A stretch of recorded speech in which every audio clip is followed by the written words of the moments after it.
Daf Mem Tesam at base, right at the top of the Amud.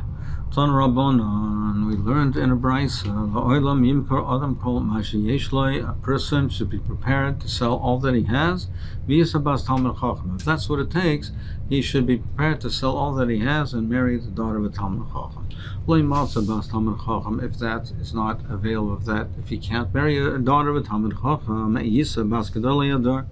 He should marry the daughter of Gedolei Gedor. Gedolei Gedor in this context is not the way we refer to Gedolei Gedor, of course, who are massive Talmid Chacham. What it means over here are people who have Maisim Tovim, who are Tzadikim and have Maisim Tovim, but not necessarily Talmid Chachamim.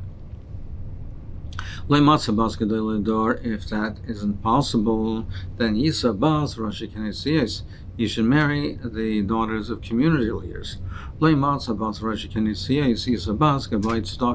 should marry daughters of the Gabayit Tzedakah. The Gabayit Tzedakah were people who had ne'amonos, were trustworthy. You should marry their daughters. You should marry the daughters of Melamte.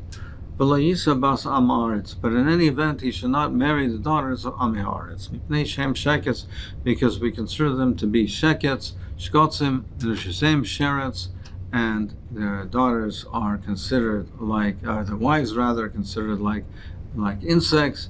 And as far as their daughters are concerned, we can apply the pasuk that if he marries them, it's like sheichev im kol behema. It's like he's living with a behema. According to most of the Meforshim, when we speak about Am Aretz in this context, we're not simply speaking about someone who is unlearned. It's not simply an unlearned person, because to that extent we would not call them shkotzim and behemoths, etc. It's referring to someone who is over, he's over b'mezid, he is over in that way, or he's a moirid. But according to the most Meforshim, we're not talking about here Stam as an ignorant person who just through his ignorance doesn't observe the mitzvahs, but his intent, his heart is to do the mitzvahs. He's just ignorant. We're talking about a person who doesn't want to keep the mitzvahs. But we'll see as we go through the Amud as to the definition of Amoretz in the subsequent sections of the Gemara. But most learned in this section is referring to somebody who does not want to keep the mitzvah, does not keep the mitzvah. It's b'mezid. Tanya Rebbe Yomer, Amoretz also lechos basar. It's also for Amoretz to eat meat. Shenemar zois teiras habehema v'aviv. This is the teira behema v'aviv. It says zois teiras behema v'aviv. Kol ha'esek b'teira, someone is esek b'teira, mutar lechol b'zasar behema v'aviv. B'chol she'ein ha'esek b'teira, asar lechol b'sar behema v'aviv. So with the smichas of zois of the teiras, the word teira with behema v'aviv, when we talk about the halachas of kashrus, it's only a person who is a Talmud Chacham, not Ham Aretz. There is a machlokes how to understand this according to the Ritva, where the reason is because of the kashrus, that he's not careful of kashrus, so therefore he can't eat the meat. The others say, the Maral says that it's referring to that since he is an Amoretz, he's not considered like an Adam, and therefore he doesn't have the right to eat meat. The right to eat meat was given to an Adam, and he's not in that category. But perhaps we could say, I'll pay the Gemara in Shabbos and I'll pay the Marashon, that the Torah is what turns Davar Gashmi into Ruchni, has a Ruchnius aspect of it. The Talmud Chacham can eat meat because that doesn't make him into a Davar Magushim, into a Behema, because it transforms it into Davar Ruchni. But an Amoretz who doesn't have Torah, then it's like eating an animal. And therefore it's also for him to eat that because it's pure Gashmi, so it's like he's eating an animal. The Talmud Chacham, his eating of the meat is not in terms of eating an animal, because his Torah transforms it into Davar Ruchni. Amar Rabbi Loza, Amoretz mutar l'neicha b'yom kippur m'chalios b'Shabbos. On Amoretz, you can even stab him on Yom Kippur. That's Chol and Shabbos. You have the Chomer of Yom Kippur, the Chomer of Shabbos. You can even kill him on Yom Kippur that falls out on Shabbos. So some learn this to be literal, and what it means is you can, because he's choshu to kill. We're talking about a person who's choshu to kill, or as the others say, as the Ran says, is that it's talking about where he's a roidev, and therefore you can kill him even on Yom Kippur Shabbos. He's suspected of being a roidev. But others learn that we don't mean this literally, that you can kill him. It doesn't mean literally kill him. The Ritvo says it doesn't mean literally. It just shows how much the Amoretz, how low he is that it's ki'ilu we'd be able to kill him even on Yom Kippur Shabbos. And the Maral learns in a similar way. He also learns that it's not literal. It doesn't mean that you can literally kill him. It means that he doesn't deserve to live. His whole purpose of living is Torah mitzvahs. He has no purpose in life. The Marshal says that you are allowed to stab him, meaning that you're allowed to stab him. You draw out his blood, which is a form of embarrassment. When a person is embarrassed, he turns white. It draws a meaning. You're allowed to be mevayish him. You're allowed to be mevayish the Amoritz. So that's what Rabbi Eliezer said. Amar le Talmid of the Talmid Masechet, Rabbi Emar l'Shechta. Why do you say Noicha? Why don't you say Shechta? Amar lehem zeh ton bracha, v'zeh eino ton bracha. Shchita, when you shecht, is you make a bracha. It's a mitzvah. So, meaning the way the Marshal learns, why didn't you say shechting? Because shchita draws out more of the blood. You shecht, it takes out the blood. Say shchita, which would be a better way of referring to this, because it draws out more of the blood. This is the Marshal Shitolsoi that we're referring to embarrassing. It's more of an embarrassment. Don't want to use, the answer is you don't want to use the term shchita, because that's something, at least it's a mitzvah, Tona Bracha. He has no value. This Amoretz, his life has no value. Amar Belazar Amar also Lislavasi Mavaderech. It's also to accompany him on a derech. He's choshud on Ritzicha, that he might harm you, might kill you. So it's also to go with him on a derech when you travel. Many times you're traveling alone on the road. So there's a sakana. Shenemar ki uchayecha v'orich yamecha. Torah is your life, the length of your days.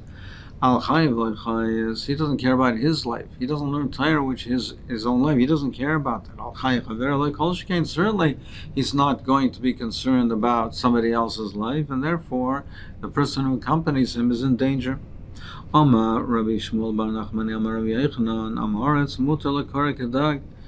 If you're allowed to, again, if we treat it literally, in a case of chashash, of a sakana, you can kill him immediately, and even in a grotesque way, like ripping him open like a dog.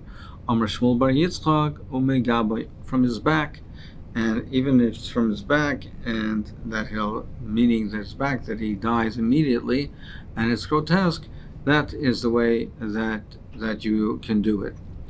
And that's if we learn this as being literal. If we learn as being non-literal, then it means is that it just shows you how low the Amoritz is. Tanya Amar Rabbi Kiva says, he says when he was an Amoritz, Rabbi Kiva was for the first 40 years of his life was an Amoritz. Then he became a Talmid Chacham. He said, he said to himself, he said, if I would have a Talmid Chacham would come in my way, I would bite him like the bite of a donkey, like a donkey bites. Why did you say like a donkey? Why don't you say like a dog? The donkey bites and breaks the bones, but the dog doesn't break the bones. So I would do it like a donkey that bites and breaks the bone. That's the amount of sinna he had for Talmidei Chachamim. Tosfos and Ksuvos explains that Rabbi Kiva, even before he became a Talmid Chacham, he was a person with midas tovos. So what does this mean over here? Meaning, because Taisus explains that Rabbi Kiva hated Talmidei Chachamim because he thought that they were Balei Gaiva and they were debased and degraded Amei Aretz for no reason. And they did it out of Gaiva. And for that, that's why he had the sin. Tanya, Yeramir Kol HaMasi Bita Lamaretz, if someone marries his daughter off to in Amaretz, Ki'ilu Kaifta Menachil Fnei Ari. It's like he tied her up and put her before a lion.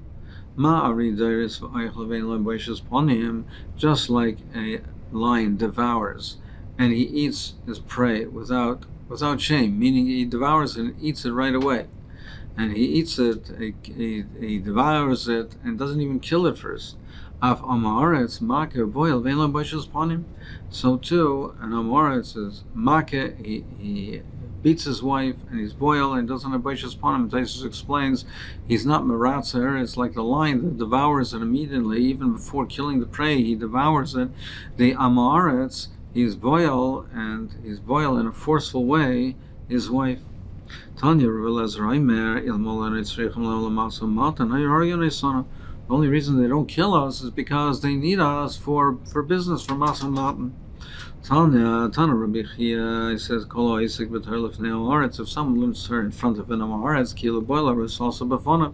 It's like he takes the Arusa, the one who has the Kedushin, to this Amoretz, the one that he's married to with Kedushin, and he's boiled, he has relations with her in front of him. Shenemar Torah Tzivilana Moshe Moirasha.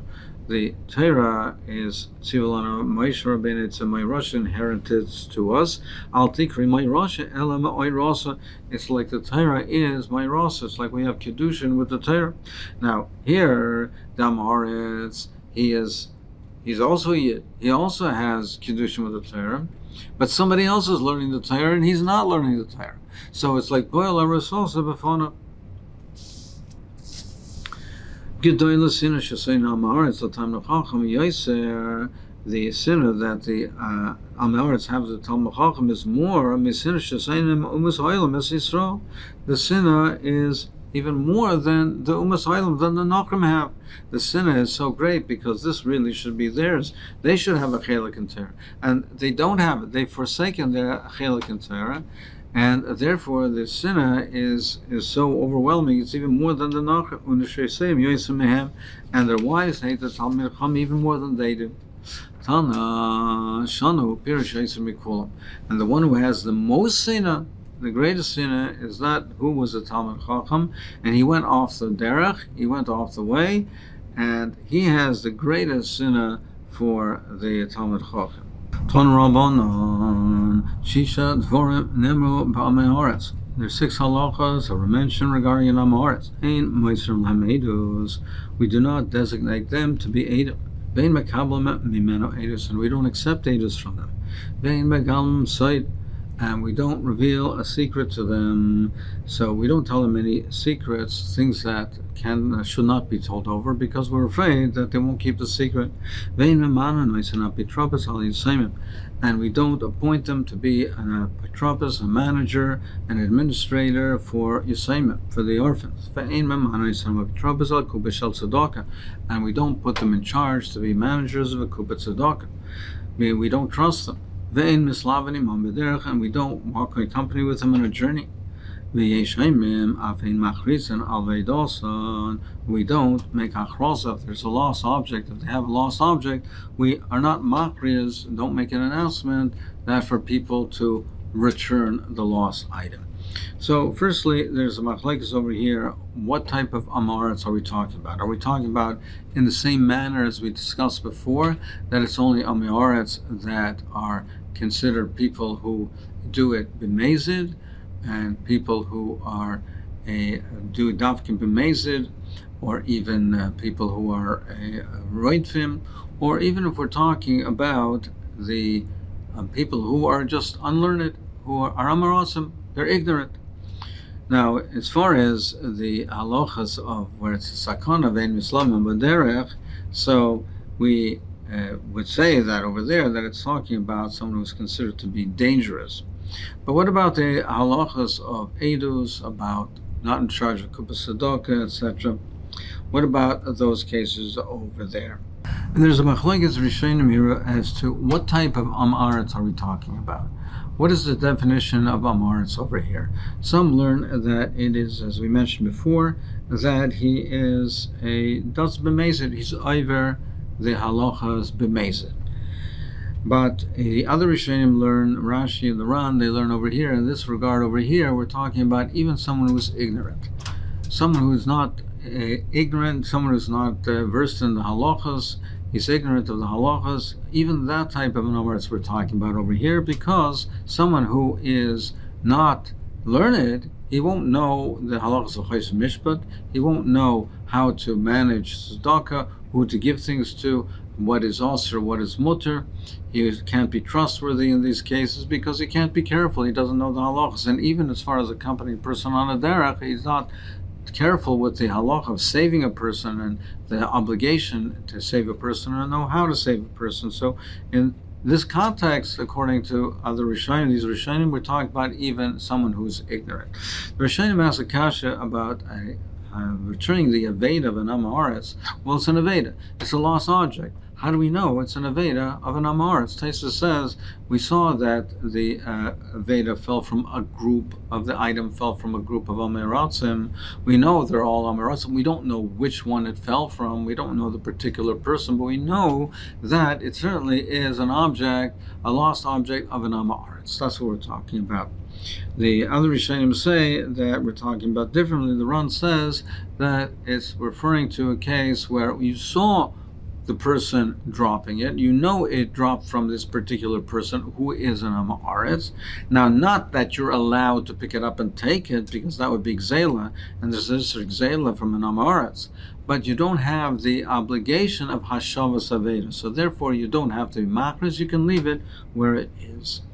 So therefore, we have a machlekes in the Gemara. The Yesh Aimer says af ein machrizin al aveda. The Tanna Kama that mentioned that case. Why is that? Because you do return the object because maybe he'll have a descendant who is kosher, and he'll benefit from this item. So maybe he'll have a descendant who's a Talmid Chacham. A person prepares, the Rasha prepares things, but the tzaddik yilbash, the tzaddik will wear the garment. It'll ultimately be to the benefit of its tzaddik. So the Mishnah says, "V'chein mishi yatsa someone who left Yerushalayim and he had the basar kodesh. If he didn't pass seifim, he has to return. If he passed seifim, he doesn't have to return." We have a machlekes in the Mishnah between Rabbi Yehuda and Rabbi Meir. What is the minimum amounts that you have to return? So, how much do you have to return for? What is the size of the meat or the chametz? Rabbi Meir says that only if it's a beit, and Rabbi Yehuda says that even if it's a kazayas, even if it's a smaller size, even a kazayas, you have to return. So, Zakti Gemara Lamema, the Rabbi Meir Savar Kebei with the Choshev, Rabbi Yehuda Savar Kebei Kazayas Nami Choshev. Well, it's a machlekes, what is choshev, what is significant, and therefore what size of item, whether it's basar kodesh or chometz, what's the amount of it that you have to return for. So it seemed to be the Rameir says that a bay is choshev and not a kazayas, and therefore you only have to return for a bay and not a kazayas. And Rabbi Yehuda says even a kazayas. Very minimum. I'll ask you, stira ad kama mizamnin. What is the amount that people eat together that they have to be mizam make a zimun? Meaning, as Taisus explains also, what's the chiyuv of benching? Ad kama mizamnin. What's the amount? So, right, kazayas. The amount is a kazayas. If they ate even a kazayas of bread, Rabbi Yehuda Omer ad kebeya. Rabbi Yehuda says kebeya. So what do we see over here? What do we see over here? That Rabbi Yehuda says, no, a kazayas is not choshev, only a beya is choshev. And Rameir says that even a kazayas is choshev. So it seems to be the opposite of what we're saying here. It says that we have to switch what they said. There was a mistake, and as Taisus explains, the machlekes legabe zimun That's Mukhlaf Shashita. That has to be reversed. The opinions are reversed, and therefore it's consistent with what we have in our mission over here. No, you don't have to reverse it, and it's not a stira.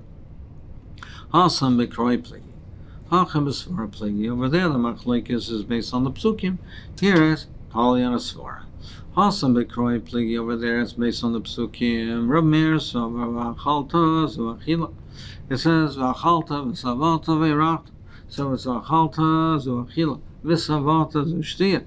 And V'Savalta refers to Shtia, refers to drinking. So therefore, there's Machlekes Rishonim. What does it mean, Shtia? So it refers to Shtia, means if he drinks wine, and there's a chiyuv to say an alagefen, to make a bracha achreina after that. So then, therefore, and it's referring to the Shtia. But the others learn that no, it means that you're only chayav to bench if you also had a meal where you drank. If you ate, even if you ate, but you ate and you didn't have, you're thirsty after eating, there's no chiyuv of benching. That's what it's referring to. That's what the Mordechai in Bracha says. So Rameir says, V'achalta zo'achil v'savata zo'shtia v'achila b'kazayis. Now the definition of achila normally is kazayis, and therefore you have to bench with a kazayis. The Rav Yehuda Savar, he darshans differently. He says, V'achalta v'savata, you learn it together. V'achalta v'savata. It's not a separate inyan. It's V'achalta v'savata, achila sheish basviyah. The chi of benching is only an achila sheish basviyah. Ve'ezazu kibeya.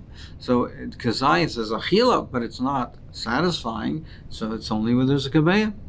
So that's the machlekes over there. That's what it's totally on. It's not totally on chashivas. It's totally on a darshan, the psukim. So machlekes rishonim. If therefore there's a machlekes whether midaraisa you have to bench on a kazayis or a beya, or that's how some learn. Or Taisus learns, and he says no, that everyone agrees that midaraisa it means svia, but this is an asmachta. That's a machlekes and an asmachta. But kol panim over there. It's a shaila on how to darshan the psukim. But over here, hacha b'svara pligi, whether you have to return or for kazayas or a beya is based on a svar. The Rameir Savri holds chazarasa ketumos. He holds that the returning what you have to return for the chametz or the basar kachim is like tuma. Ma tumas bekabeya, just like l'gabe tuma. It's only a kabeya. Only a beya is metamet tumas oichlim.